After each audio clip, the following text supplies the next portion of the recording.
How's it going? My guy, fantastic. Ryan, how are you doing? Good. I apologize right now because here comes one of my little ones. You haven't had a chance to meet her. Let me see. Hi. You say hi? You're confused, aren't you? Who's the lady in the box?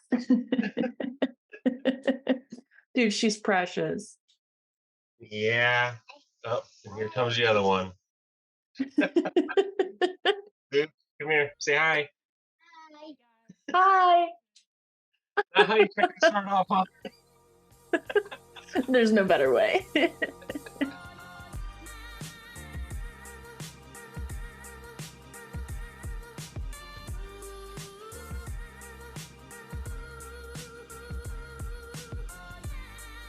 Ryan, tell me, how do you what's your favorite part about living in Arizona? Oh, I live in Utah. That why did I, okay. You want to do that? Why did I think you lived in Arizona? I'm right on the border. Like I throw a rock and it's in Arizona. Maybe that's what and then I associate Arizona as like a cooler aspect than Utah. No, I'm just kidding. It Um, kind of is. It's got better alcohol. maybe that's what it was. He told me about the alcohol runs to Arizona, and that's what. So scratch that. What's your favorite part about living in Utah? I think the change of pace. Living in California most of my life and just having a slower pace of it all has kind of just made family life a little bit easier, despite bouncing children and everything like that. But just the atmosphere, being able to let the kids run around in the streets, couldn't do that back in California. And we lived in the mountains up there, so we also had to worry about wildlife. So here, it's kids can be kids, and we also get to slow down and enjoy the time with them too. Yeah, and it's especially moving back from Utah to Louisiana. It is such a different. I mean, change of pace, but also just like the the culture and like you said, like letting your kids run around and stuff like that. You have to be in very specific parts of the parishes, not counties, the parish, Yeah. to let your kids do kind of that kind of stuff. So it's definitely I'm sorry, it's definitely relatable. It's like the people are different. That's what people are like. They would ask me like, what's Utah like? And what are the people like? And I'm like, it's different. It's just it's I don't know how to put it. It's different. Mm-hmm. All right. Tell me, what is your favorite food of all time ever? You're making it tough. Um, I'd have to go with Chinese or Japanese. Just one for me with heritage of the Chinese food, but then also I miss really good sushi in Utah. It's I haven't found a good sushi place here that I fall in love with. Well, it's hard whenever your seafood is landlocked. So, Exactly. I mean, they say it's fresh, but I mean, how fresh is it really? as fresh as frozen and driven across states can be, but whatever. I don't know. Did you maybe it was California I was mixing up with Arizona. That's gonna bug me why I thought you lived in Arizona. I don't know how anyone mixes up California with any other state. I mean, right, but still. Many of us flee for various reasons. Some of us stay for the same other reasons, but Lee. All right. So, Ryan, I know I've known you not for like an extensive amount of time, but pretty decent amount of time. I know a little bit about you besides apparently you don't live in Arizona, but besides that, um, I know you do fire and obviously you do EMS and that's how we met. But if you want to tell the people who you are, your experience, what you stand for, the floor is yours, my guy. I started off in EMS in 2005. Started off as a EMT, and never wanted to go that route permanently. I'll admit it. It was one of those things that during high school, I just had some good mentors, and they said, "Hey, why don't you look at becoming an EMT?" So that's what started me down that track. Originally, my goal was to go be a paramedic on a SWAT team. It's a new thing. Those kids are never going to make it easy, are they?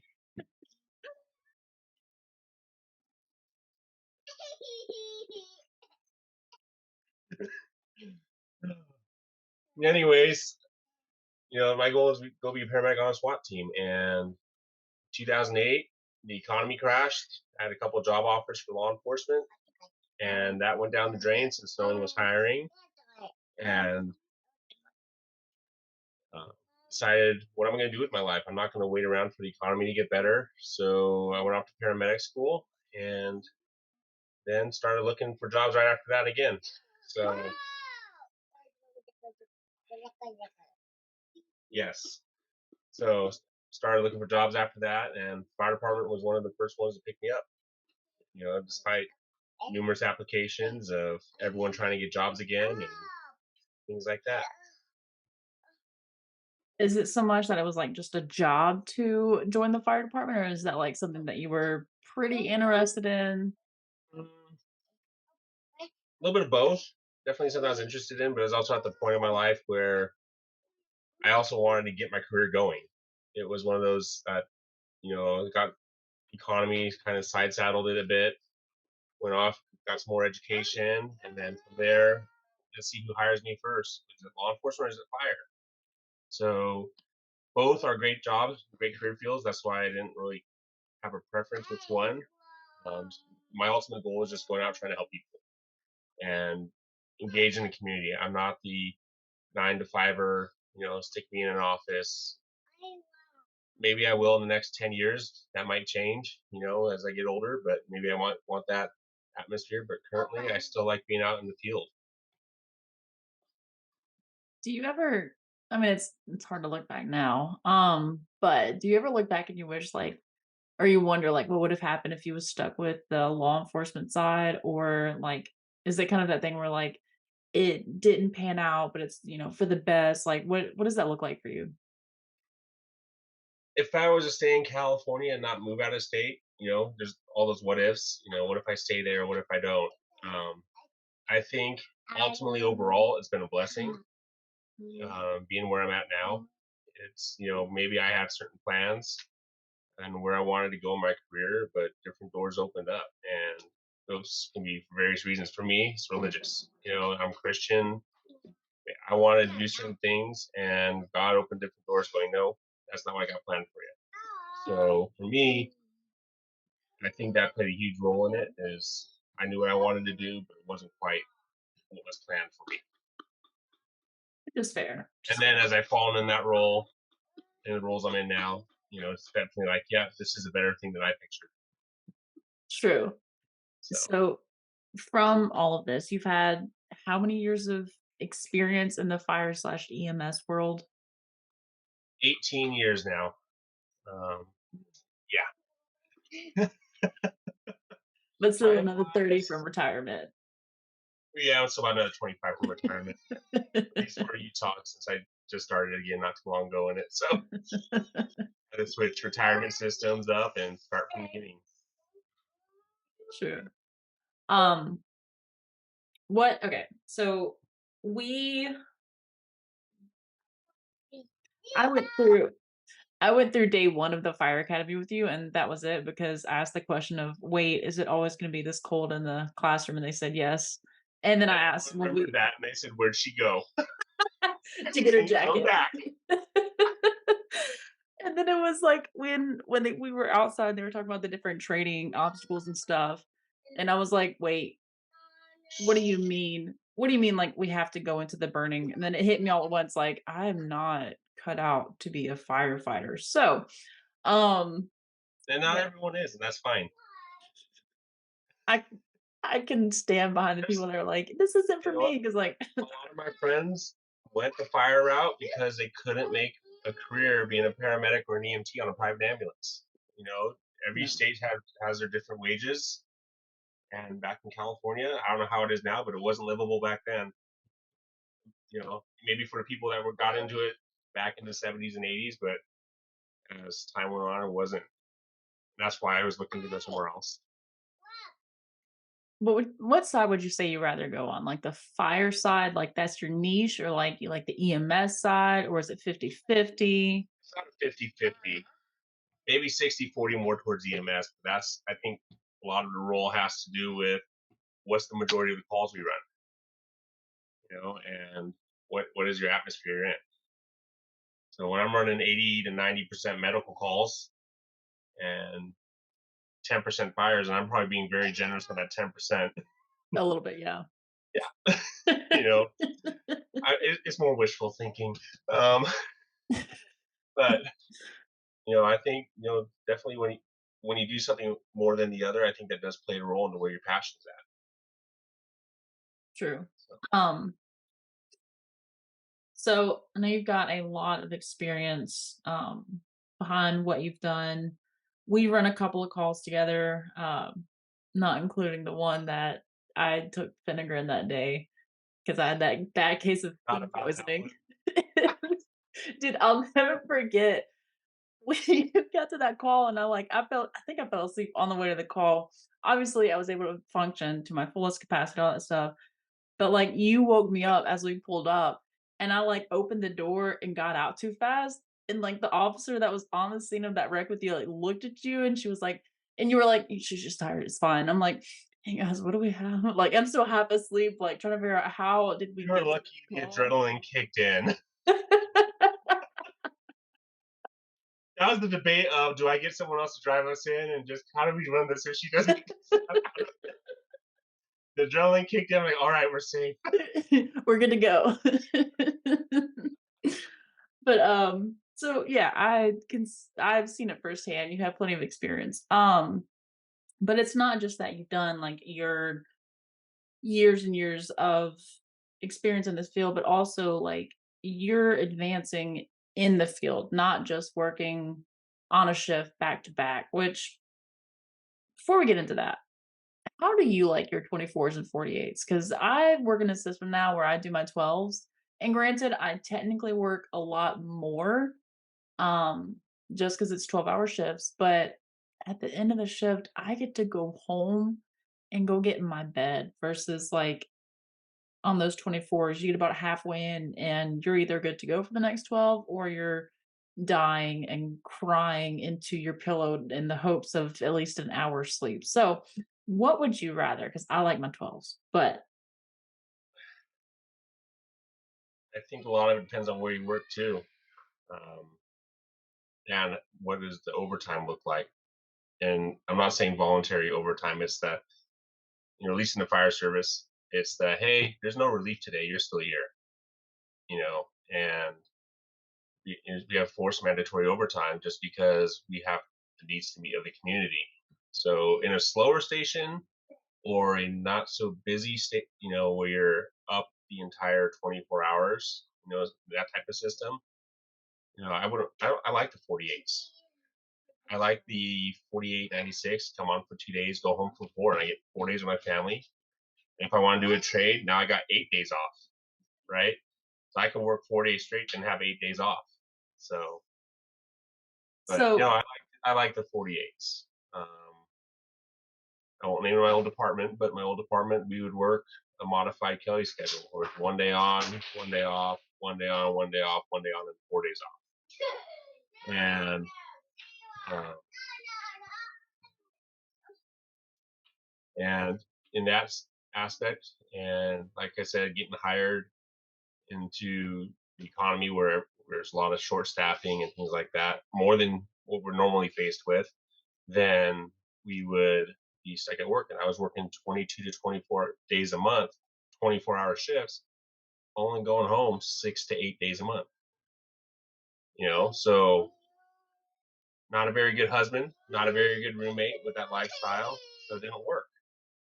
So and then being running for averaging about 2 hours of sleep a night. So in a 96-hour shift, you get 8 hours of sleep. It was rough. So I think a lot of it depends on your system that you're in. I I know like some systems they can't help the shifts that they have based on like provider volume and whatever, whatever. But like Right.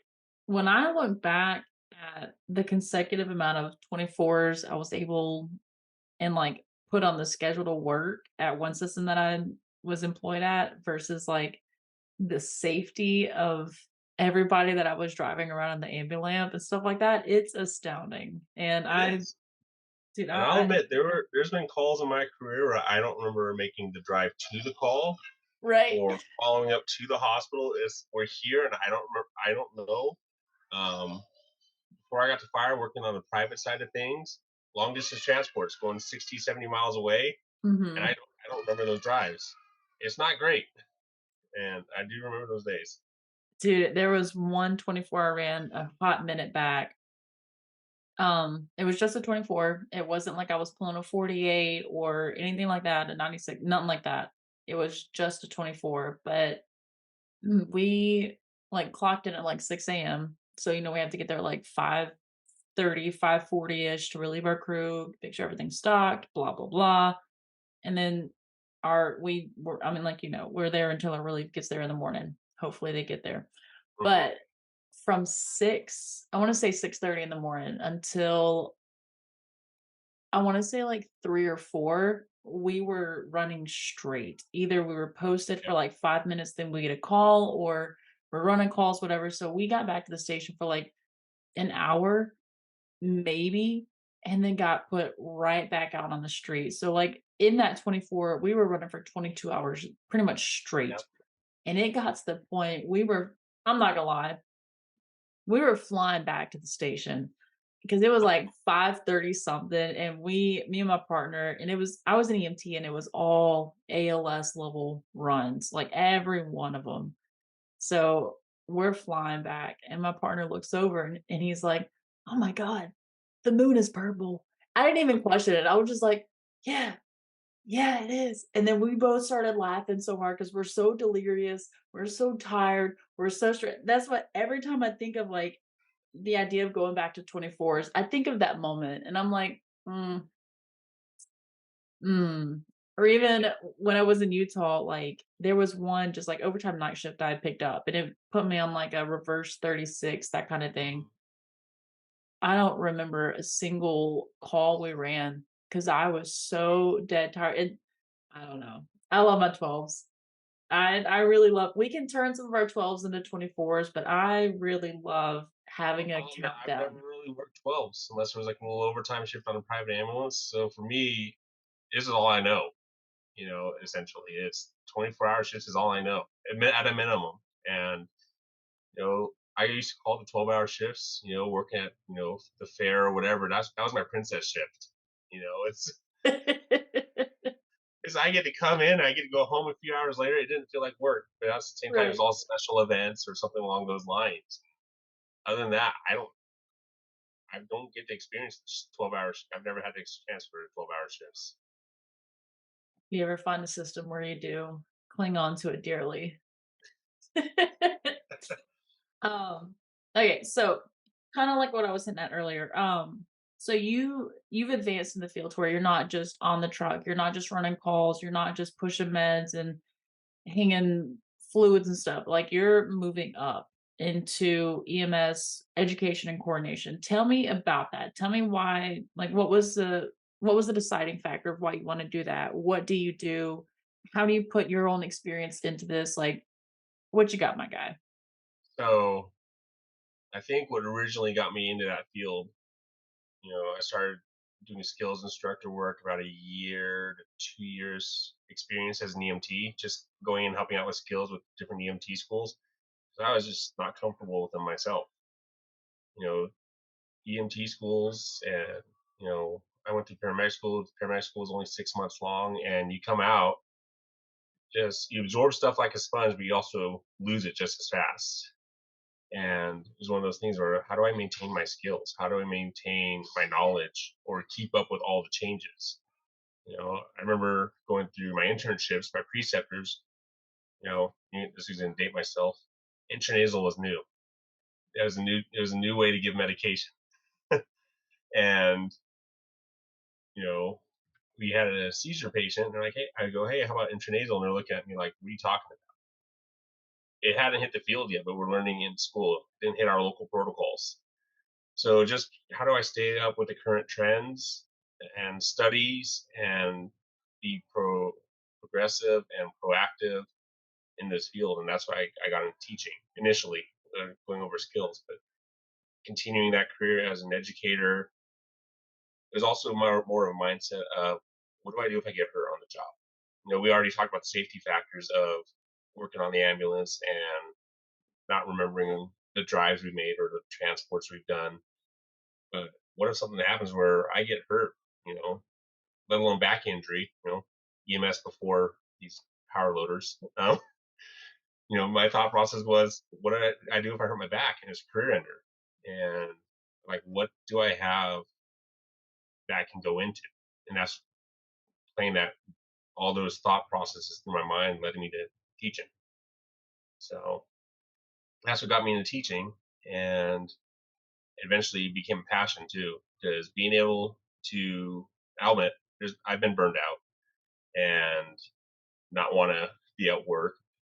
But like working with you or any new EMT or paramedic, seeing that, I don't want to say hope in their eyes still and passion, seeing the fire that's not burned out. Um, but those are like motivating. It's like, hey, I remember being eager like that. I remember wanting to learn, and I did not want to be that person to put it out either. I want them to keep going. I want them to keep, you know, going wherever the career takes them. So that's what got me into education. Do you feel like Just their it's passion. yeah. Do you feel like it's hard, like so for me, like from a former English teacher, which is not the same as EMS education, but like it was so hard trying to figure out how every different student learns. So like some are audio, some are visual, some are kinesthetic, whatever. Like, is it hard trying to like take that perspective and shape it into like these pretty I mean, I don't want to say like one way to learn different things, but like I mean, no matter how you learn, you still have to be able to perform the skill the same way. So, like, Right. is it hard trying to like adapt that, or like, do you just have you just found like a one way to teach something and everybody just kind of clings on to that, or like, what does that look like? I think it's always evaluating. So as you're up there giving lectures or doing skills, it's one of those things where you have to read your audience, kind of like how we read our scenes. Hey, is the scene still safe? Is it not? I kind of correlate that to the classroom of is, are the students staying engaged? Are they? Does it look like they're comprehending what's being said? Do I need to take a 5 minute break because you're getting tired, or do I need to do I have a bad approach? And as time's gone on, a lot of that has kind of worked itself out with experience in teaching. 'Cause I feel bad for my students during the first couple of years. So, but Um, being able to read the classroom, I think we're all a little special in our field, especially the ones that make a career out of it in the aspect of we're not normal. So, having the unique learning objectives and being able just to adapt helps. what would you say is your favorite thing to teach, or like treatment or skill? Like, what is the thing that like you look forward to per class that goes through?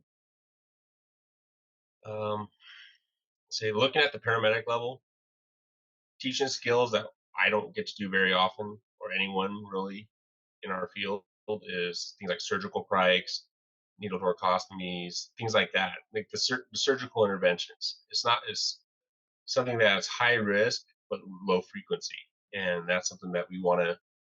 I love focusing on because one is practice for myself in that classroom setting. Like I said before, teaching is my way to stay up on skills in addition to what we do at work. So being able to teach those low frequency calls, those high risk stuff, that's kind of like where a lot of the passion's at when it comes to skills. But when it comes to just knowledge based, not hands on, I would have to say probably cardiology is my favorite. So I know I see your face right there. Dude, But I don't hate cardiology, I get it. I mean, I'm decent enough, I've made it as a paramedic and I still have my job, but, like, it's not my thing, like, it's not my favorite, like, okay, it's not a STEMI, alright, that's how I um am with neuro. That's neuro for me. Fair.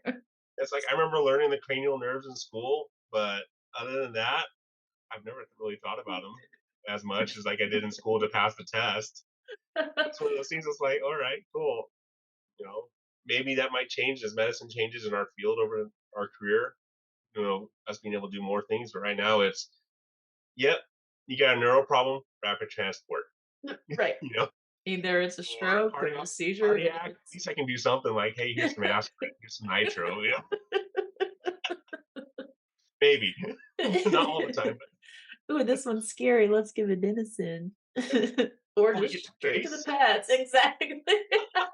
There's like that's why I like cardiology so much is just learning the physiology of it and being able to actually probably do something for it versus neuro. I'm going cool. Let's get you to the hospital. We'll be there in about 20 minutes, You maybe are 10. not you are not GCS3, things are bad. Yeah. Hmm. Um, Dude, that's how I feel about the respiratory system though. Like that's my thing. And I'm not gonna say you can do more if you know about the respiratory system because you can treat COPD or CHF or this, that, and the other. And cardio is just I'm not gonna say we're limited, but I mean, that's beside the point. So, um, so with all of the things you do, so like you got your work stuff, you got your 48s. Oh, bless you. You do your EMS education, you work on the field, you do all this stuff. Kind of like what we talked about earlier with like the work family balance. What does that look like for you? And especially taken into consideration, like if you get held over, like you have a shift that was atrocious and your wife also has a pretty demanding job, like how do you guys function like that? There's days that we just feel dead. I'll admit it. It's the I'm home, I'm with the kids, and I'm trudging through it, trying to find the energy to keep up with them. There are those days for both of us, and it's like I don't really feel like much of a good parent today, but tomorrow will be better is what we or maybe if I get a nap in when they get a nap, it'll be better. But so those are like the worst days. Um, the average day, I think we just got it worked out really well, a good balance, you know, with my wife and I, it's like when you have a good partner at work, you learn to read each other, you know who's good at what, who's better at other things, that we feed off each other's strengths. And like I said earlier, not having family here makes it tough. So we do depend on each other a lot. But I think it's also strengthened our marriage as well, being able to push through those trials together and be successful. So And it's so funny because like mm, when I joined EMS, at the point I was in my life, it was this whole thing of like, oh yeah, being a first responder breaks up this percentage of marriages. Nah, nah, nah, nah. But like at the same time, and when you have people that they get married because they met their significant other in this field or like, further along the road, like they meet somebody else and it just adapts into this field. Like you always hear like the negatives, but at the same time, maybe this is just me. If both parties are willing to work together with it, it should work, but that's beside the point. Um, theoretically, it should work. it should work. I mean, some people it just doesn't. That's how it is. But And then we talked about our shifts too. I'm gone for 2 days. and There's holidays.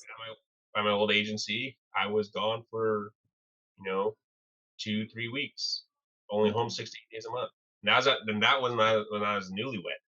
I had just gotten married and I went back to work. So our first year of marriage was get married. Hey, I'll see you later. I'm going to work and I'm gone.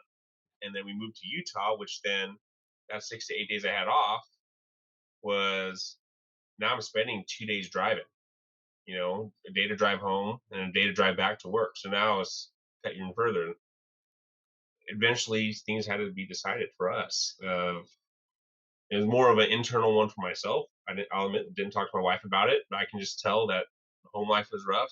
Luckily, there's no kids yet, but I had to make a decision. What's more important, my job or my family? That's why I left my old agency, and fortunately, doors opened up here for me in Utah. I think we talk about experience that opens up a lot of doors wherever you go. So always learning, always pushing yourself, taking classes you don't want to take. One, you get the knowledge for it, but it also opens up future opportunities because now I'm ahead of that other person that I'm interviewing against. Because hey, now I have this specialty certification, or I have had this under my you know belt for experience. You know, so always learning. You got to find your why, and for me, it was family. hands down. Um, I feel like that goes into kind of the core values of like when you sign up for this job, like it's not just can you handle this job, like not just like the hard stuff, but like the long hours too, and this that, but also outside of this job, your life is going to be affected in one way, whether it's positive or negative, just like any other job. But I feel like with our field, it hits different in a way based on like all the things you're saying. But I think a lot of people forget that while we're making our sacrifices at work, our family at home is also making sacrifices. When we're gone on the holidays, gone for birthdays, graduations, big school events for the kids, things like that. A lot of us forget that. Yeah, it might stink that I'm working overtime today and I didn't want to, but what effect does that have on my family? What sacrifices are they making because I'm not home? So having that in retrospect, thinking about it as you're planning your vacations and all that stuff is, yeah, I have to remember personally is like, hey, you're making sacrifices. Hopefully the kids don't remember it yet because they're so young, but you know, hopefully as they get older they realize it's a good thing. Sometimes too. right.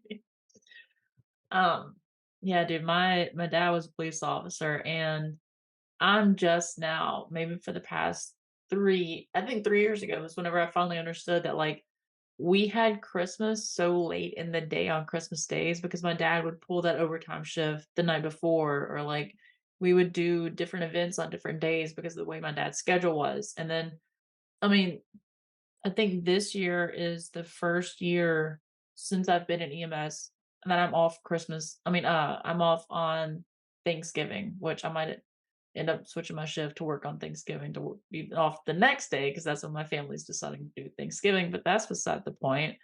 Um, but yeah,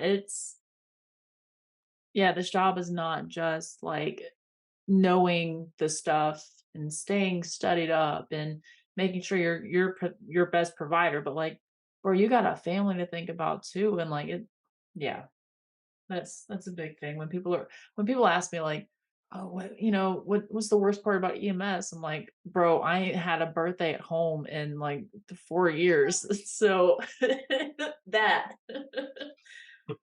So yeah, so you've run your fair share of calls. Hmm. Just a handful, a couple, no big deal.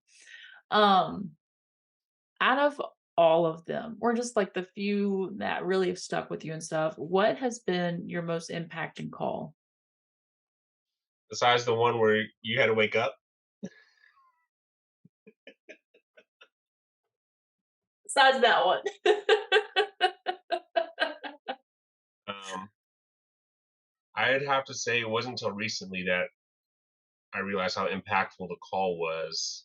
Um, for me, it was cardiac arrest, obvious death, families not in the state, and I ended up having to give a death notification pretty much through the webcam inside the house. But it was like the security cam, so families seeing the security cam see us there and like, hey, what's going on?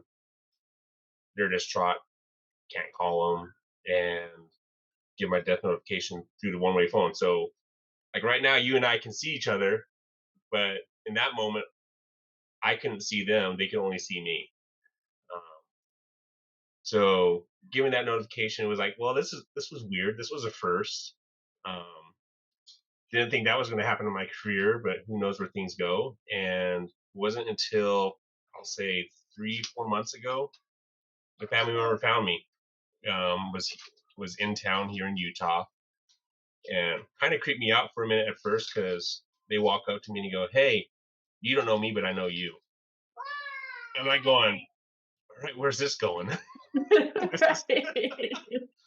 it's one of those. It's like, what route do I react to this? And they explained it to me, they're like, hey, I was the one on the other side of that, webcam that you were talking to, and one was good knowing that um, the closure it brought to them, being able to talk with them that way. They're like, you treated me as a human being, even though you can see me just through a camera, and you just heard my voice. You still talk to me like a normal person. And the closure it brought them. It was like for me, that was one of those things like most impactful for me. Like never would have thought in my career to have to give a notification that way. Didn't want to give it that way, but couldn't get their Right. information otherwise. But um, yeah, I would go more into it, but there's like would be HIPAA stuff. Yeah, But that's fair. That's I just fair. don't want to avoid that. But it was one of those. It's just being able to meet the family, see where they are now a year later, and they're knowing how that moment was helpful in their recovery process of their grief and stuff like that. So, and that is something that is not taught in EMT school, paramedic school, or most schools across the country. Is how do we do death notifications? It's especially wasn't until COVID that we did start pronouncing more and leaving the patients at the scene versus transporting them to the hospital. For me, starting off my career in the early 2000s was load and go, diesel bolus, get them to the Mhm. hospital, just and do your interventions en route. That's what it started off as. To now we stay and play, work them up, do everything you can on scene, and depending on the protocols, call medical control and go from there. You know, so that was probably the most impactful one for me. That still hits home, and I think it's because it's recent, knowing what it's done. So It is death notifications are a class in and of their own because it's not just like, especially if you work the code, then it's the matter of like it's you have to have like that moment of silence for yourself and the rest of everybody else. And it's like, okay, like we're done. Like there's nothing. Not only like have you all come to that conclusion before you call the doctor of like, hey, like there's nothing else we can do. But then it's like, all right, like hands off, everybody's done. Like, and then you have to have that talk with the family, and especially depending on how old the patient is and their level of understanding, that's hard. And like I don't remember every STEMI I've ever seen. I don't remember every stroke I've ever called. I don't remember, so many things, like how many times I've given fentanyl, which my partner keeps the little stickers of the fentanyl vial on the back of her badge. And we haven't done it for a minute, but like I looked at the back of her badge one shift and I was like, oh man, like this is a lot of fentanyl. Like, it's justified every time, but, like, that's a lot.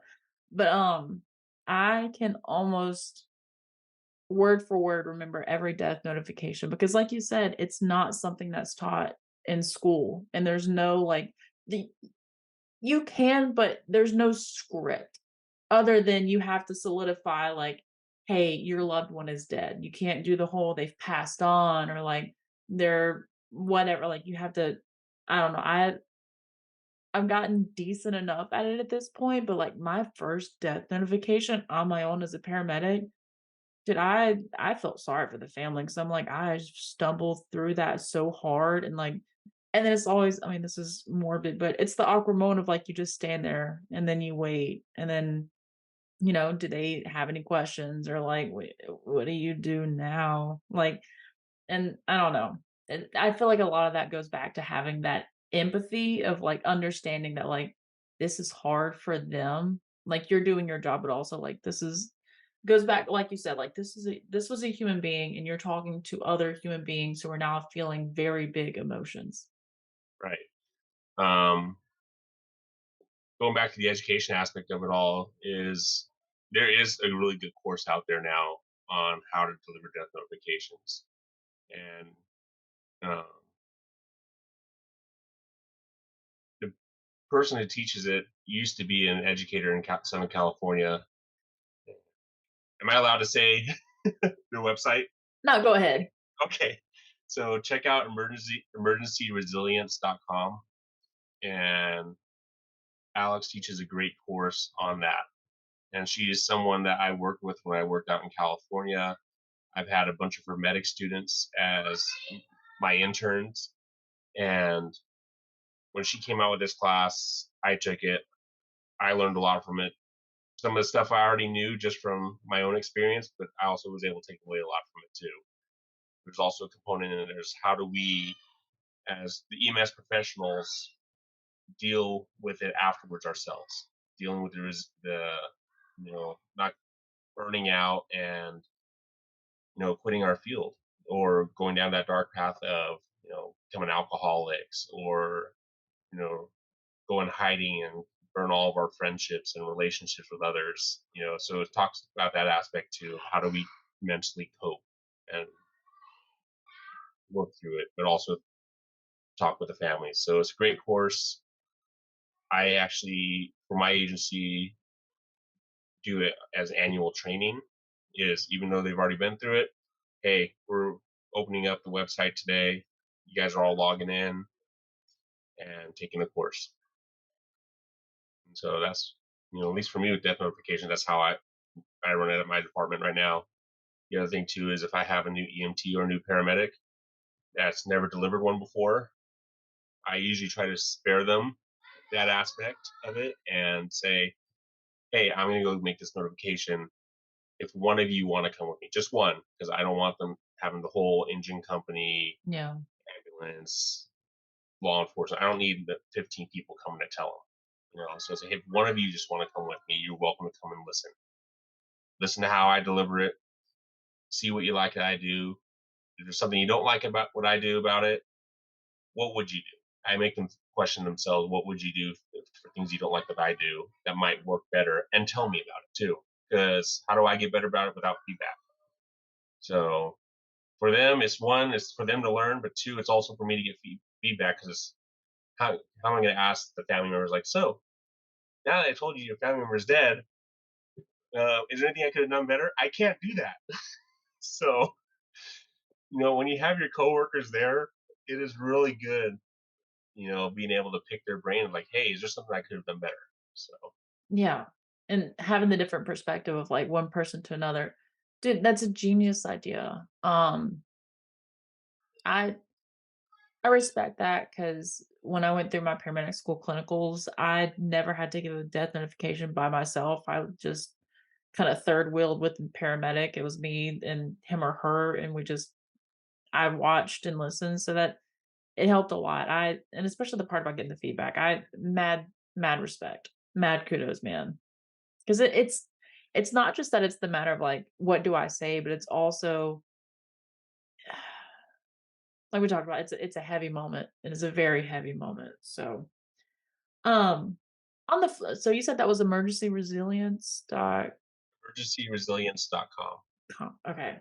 I'm gonna go look it up when we finish this Yeah, up. she's taught classes at different EMS conventions like national expos across the country. Does these has the classes online. You do get CEs out of it, so if that's all you care about is CEs. You get some CEs out of it, and hopefully you learn something from it too. But Hands down. Um, so on the flip side, past the heavy things, what is the and not making fun of patients, but what is the funniest call or funnest call you've ever had? well, I think funniest wise would be oh, that's a good one. Like you said, we have a lot of those heavy moments. Like those are the ones that a lot of the times they stick with you. So trying to Yeah. remember the good ones is not always easy. There's been times like I've had partners and coworkers like just eat it. Like we're out hiking out to a trail and they just misstep and you watch them go rolling down a hill. I've had those moments where we're just laughing because it's one of those things. Just like, well, I'm glad it was them, not me. Our dark humor of things, but and also being able to kind of I don't want to say mess with the new guy, but there's those patients where it's like you go there and you're trying to help them carry him out of the bathroom. You're like, well, shoot, I'm in the bathroom first. I get the arms. Hey, the next person, you get the Right. legs because they're covered. it's covered in dirty, and you're like, so like those are like my fun ones because it's like when they don't, when you just catch them off guard and they give you that look, like I'm gonna get back Right. at you. Just the friendly playfulness of this is why you hustle. It's you want to get in there and do all the fun skills, but two, also if you hustle fast enough, you might be able to get out of having to do the extra dirty stuff no one wants to do. It always helps kinda curb a little bit like think whole picture wise. Because if Mm, you once you have to grab the patient at the nasty side or like whatever it is, like you learn very quickly how to get around that next time. I feel like it's a good learning curve. I'm not saying we haze our new employees, but no, gosh golly, if it doesn't make them sometimes better. accidents happen too. I remember there's been times I went to move pages and we didn't even know they were dirty. So Oof. we go to grab, and I'll admit, the one I remember the most, I can laugh about it now, is my partner got the arms. We are trying to get them off the couch and onto the floor they're sitting on the couch and like, well, they're unconscious, still breathing. Let's lay them flat, you know, and then assess the airway and everything. But when we went to do the move, didn't know they had already defecated themselves, and I went and grabbed the legs, and fortunately, had my gloves on and they did not rip, which is the most important part. Right. And there was right hands right in the stool. So I laugh about it now. In that moment, I was just like, "Oh, you got to be kidding me!" But now I look back at it and go, "It's one of my most memorable, funny calls because it's the unexpected things that kind of lighten the day." Yeah. And to an extent on most shifts, you have to have at least that one moment of like something and not going into why it's important to be a good partner and like not just like skills and stuff, but like just a decent person to be around. Because especially on those 48s and on 24s, and I would say even 12 sometimes, like it's a those hours drag by when you're sitting next to somebody you just don't want to be around. A But good partner can turn any bad shift into a good one. oh, hands down. Do my And vice versa, any good shift can be torn down by a bad partner. Facts. And that's me and my partner, we get to our little stints, especially like on our 3 day straight on the weekend. So Friday, Saturday, Sunday. 5, Friday at the end of the shift and then Saturday, we're a little grumpy. We get to do better about like making sure we have more positive outlooks on the shift. But oh man, we both can tell like when we finally get a snack or like a coffee or something, the instant mood change. So I I had a good partner who'd always have a 6-pack of energy drinks in the cab with one of those 12-volt plug-in mini fridges to cool it down, so it was always chilled. I'm not saying it's not smart. I know somebody that they had, like, this lunchbox that they would, like, put in the cigarette lighter, and, like, Yeah. it would heat it up, and Oh, yeah. the first time they brought it, I was like, "Man, this is so stupid. Like, what you trying to do, like, make lasagna?" But man, we were on like call number 6 in our 24, and they like pulled out their I don't even remember what they were eating, but like they opened the lunchbox and I had like trail mix. And I look over, I'm like, man, I'm stupid. I was like, hey, where'd you get that from? Like, how do I I invest? remember bringing mine out, the one that heats and cools. I brought mine out when I first moved to Utah in the private ambulance. Everyone's like, "What's this?" I'm like, "You guys never sat in the truck for a while, have you?" Right. This is Like, called knowing what it's like to be yeah. posted. Well, yeah. Well, for me, it was. I mean, it was a lot slower than when you and I first met. Mm, Like there was 24-hour shifts would be 2 calls. That'd be it. So when I first, yeah, I'm sorry, you missed out mm. on that. When I first moved here, I was used to running 20 calls a day roughly and not having food. So I brought that out, plug it all in, and they're all looking at me like, "What are you doing?" I was like, I got the goodies. I'm ready to go. We can Just share." stay strapped. Alright, and then do you have anything else you wanna add? I'm just gonna go in with your advice and then I think that's mostly it. Is the biggest thing for me to have a successful career, a long and healthy one, would be drop the egos, drop the attitudes. They're always going to creep back in. We're always going to have them. but maintaining that coachable mindset doesn't matter if you're 1 week out of school, you're like me, that's not too far away from 20 years on the job. It's that mindset is what makes or breaks where you go in your career. Being coachable, more people are willing to help you. Dropping your ego, willing and being able to listen to any criticism. Do what you want with the criticism. You know, Look at who the criticism is coming from. But with criticism, people joking around with you, there's always a grain of truth in it. And find that truth, learn from it, and just keep pushing forward and trying to be better. That's the biggest thing I got is if we can leave our egos at the door, leave our pride behind just for a little bit to be able to listen to what our coworkers say, or for me when I teach a class and students give back their feedback forms on, hey, how was class? They write, 5 is great, 1's a horrible. If I get that 1 or 2, I kind of stings, but hey, what did it say? What can I do to try to prevent this from happening again? In that educator aspect. So that's my biggest thing for anyone with a career in the education side of things is just be coachable, be willing to learn. Just know that what we learn a couple years from now may not match what we learn today because the science says otherwise. So, Facts. Yeah, man. Couldn't have said it better myself. But yeah, man, if that's all you got, that's all I got. I really do appreciate you coming on. You got cute thanks for having kids. me. Congrats. Thanks. They look like their mom. No, I'm just kidding. I hope so because we all know how bad I look on. It's better just be audio only, no YouTube. No, man, I appreciate what you do. I know you're making a difference. I mean, we didn't work together for super long or super many shifts, but I appreciated the time. I appreciate your And we had time a tonight. really good friendship out of it, and look where we Oh are yeah. now. Oh yeah. Best Now bros I'm that you crashing could this ever show. have. Never a crash. An explosion. No, I'm just kidding. But no, man, I appreciate you. Appreciate what you're doing in the field. And yeah, as we wrap up every single episode, so with that. The 22 at the Lips podcast is designed to support, not replace, the relationship that exists between a practitioner and his or her medical director. The views and opinions expressed in this podcast are those of the host, guest, and not necessarily of Master Medics. The information provided during this podcast is intended for educational and informational purposes only. It is not a substitute for your approved protocols.